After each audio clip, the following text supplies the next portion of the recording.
Yaypanning Nursuq degan qishlog'ida shunday bir daraxt borki, 1 yil bodom, 1 yil pista qiladi. Shu haqida eshitganmisiz? Biz shunga aniqlik kiritish maqsadida ziyoratgohga tashrif buyurdik. Videoni oxirigacha ko'rib tursangiz, shu haqida to'liq ma'lumot beramiz. Farg'ona viloyati O'zbekiston tumani Nursuq qishlog'ida joylashgan ham qabriston, ham ziyoratgohga bugun tashrif buyurdik. Xo'japista buva nomi bilan tanilgan ziyoratgohda bugun minglab aholilar tomonidan obodonlashtirish ishlari ketyapti. Bu daraxt va ziyoratgoh tarixini Hasanboy tog'amning o'zlaridan batafsil ma'lumotlarni olamiz. Videoni oxirigacha ko'ring. Agar siz bu ziyoratgoh haqida ma'lumot bilsangiz, kommentariyada yozib keting. Tog'am Xo'japista buva ziyoratgohini mas'ul xodimlari o'zlari chetda tug'ilib, o'zlari katta bo'lishgan. Hoji tog'a, mahalliy aholi tomonidan bu daraxt haqida shunaqa mishmishlar yuribdiki, 1 yil pista, 1 yil yong'oq yoki 1 yil bodom, 1 yil yong'oq mevasini qiladi ekan degan gaplar bor. Bu qanchalik haqiqatga yaqin, sizdan to'liqroq ma'lumot olgani keldik. Bu daraxtning necha yillik tarixi bor. Bu daraxt nimaga Xo'japista buva nomi bilan tanilgan? Shu haqida sizdan ozgina ma'lumotlarni eshitsak. Qabristonimizni tashkil bo'lganiga 7-8 asrlarga to'g'ri keladi. O'rta Osiyoga Qutayba bin Muslim degan zotni boshchiligida kirib kelishgan. Shulardan bu davomchilari Hoji Hasan Nuriy yoki bo'lmasa bu Xo'japista bobo deb ta'rif olishgan. Asli otlari Hoji Hasan Nuriy. Xo'japista bobo deyishiga sabab hojdan kelgan pista deb ataladi. Endi xalqimizda shu 1 yil yong'oq, 1 yil pista qiladi yoki bodom qiladi degan rivoyatlar yuradi. Bu aslida tarixiga 1200 yildan oshiq tarixga ega. O'sha 1000 yoshga kirganda bu ikkita ulug' zotda avliyoni hassasi yonma-yon bo'lgan. Ya'ni 50 santi atrofida ochiqlik masofasi 50 santi, yarim metr. Ikkita hassa shu Hoji Hasan Nuriy bobomiz o'sha takbiri tashrif bilan yerga asoni qadaganlar ekan. Shunda 2 rakat namozni ado qilib, o'sha salom otib, o'ngga chapga omonat topshirganlar ekan. Bulardan keyin bu hassa, ikkala hassa ko'karib, yong'oq ham, pista ham ko'karib, natijada 1000 yoshga kirgan ekan. 1000 yoshga kirganda mana shu 30-40-50 gektar katta qabristonni batamom qoplagan ekan. Bu 5-10 odam ularning yoshi yetmaydigan ulkan daraxtga aylangan ekan. Bu ikki xil meva qilishga sabab ikkala hassa daraxt kattalashgan sari 1000 yoshga kirganda birlashib ketgan. Sababi shu. Birlashgandan keyin bu ziyoratchilar kelganda ziyoratga o'sha joyda daraxtdan ham yong'oq, ham pista degan bir nima ko'rishgan. O'shaning uchun hatto rivoyat yo'radiki, bir yong'oq pista, bir pista deyshadi. Hozirda bunaqa nima yo'q. 1000 yoshga kirganda shu qabristonga bu chaqmoq orqali qabriston o't ketib, shamolning natijasi bu yonib o'tgan ekan. Qabriston o't ketib, shamolning natijasi bu yonib o'tgan ekan.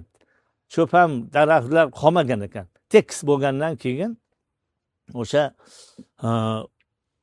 uydan uyga o'tib, xo'jaliklarga ham o'tib ketgandan keyin xalq javr ko'rib, bola chaqasini olib qoch, mol-holini olib qoch, ko'p-ko'pni olib qoch, qiy-chuv to'polon boshlanganda Ho'japista ruhlar ko'rinishib, alangaga qarab ishorat qilishgan ekan qo'llari bilanki, o'sha bizda nasuh degan so'z yuradi. Nasuh, ya'niki Nursuq qishlog'imizning asli nomi. Yonma forschasiga, o'sha toychasiga yonma, kuyma, o'ch degan bir ma'noda kelar ekan. Xullas, o'chgandan keyin hozirgi mana bu ko'rib turgan daraxtimiz pista daraxti yong'og'idan chiqmagan. O'sha mana 200 yildan oshyapti, 2 asrdan oshdi mana.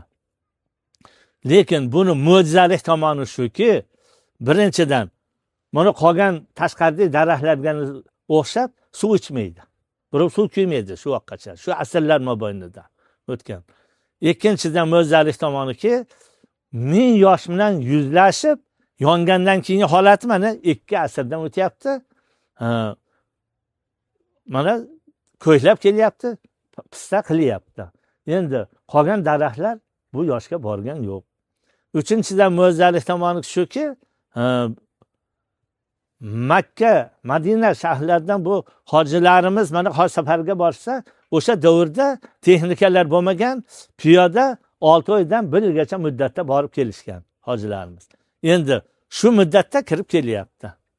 Necha fasl o'tib ketyapti. Lekin ko'ryapti. Bu Alloh taolaning qudrati bu. Mo'jiza. Bu ulug' joyda Alloh taolaning va'dasi bor ekanki, bu zot Xudoga yetishgan zotlar bular. Bular oila qurmadi. Bulardan zurriyot yo'q. Bular ibodatda, zikrda, duoda o'tdi. Bu tarki dunyo qilib, mana shu uzoq umr ko'rmadi, oz umr ko'rib. Bular sizdaqa bizdaqa shohona joylarda shohona taomlar yemadi, och o'tdi. Faqat ibodat o'tdi. Ana shu bular kelgan din barpo bo'lgan. Endi Alloh taolaning va'dasi bor ekanki, mana shu ulug' zotlarning o'rnida mo'jiza hosil qilaman degan. Bir joyda buloq, bir joyda tosh, bir joyda g'or, bir joyda daraxt orqali o'sha eslovchilarni ham, yo'qlovchilarni ham tanitib qo'yar ekan. Mana shu 1000 yildan beri mana qandan qaftan respublikamiz turli chetlardan ham mehmonlar kelib, mana ziyorat qilib, haqqilariga Qur'on o'qib, duo qilib, yaxshi niyatlarda Alloh taoladan so'rab ketishadi. Lekin bu ziyoratni o'sha odoblariga kirganda bir shirk degan narsa bor, gunohi kabiraga kiradi. Bu daraxtdan yoki insonlardan so'rab qo'ymaslik kerak ziyorat vaqtida. Faqat shariatimizda vasilaga ruxsat berilar ekan. Ey Allohim, bu ulug' zotlarning hurmatidan, bu avliyolarning hurmatidan shunday solih farzandlardan bergan ta'lim sahatligin deb xayrli ishlarga desa duoni Alloh taoladan so'rab eslanaverar ekan. Endi ana shu joyda pistani shohida bir hayvonning shohi bor.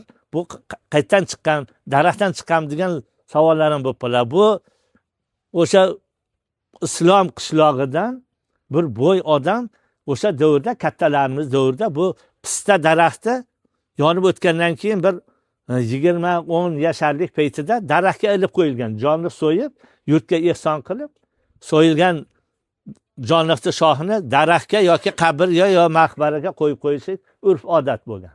Shundan mana daraxt yoshligida ilib qo'yilgan, hozirgacha bor, mana ko'rib turibmiz. Mana kelyapti. Bu daraxt mana hozir 200 yoshga o'tyapti. Bu ham tarixiy ma'lumot beradi.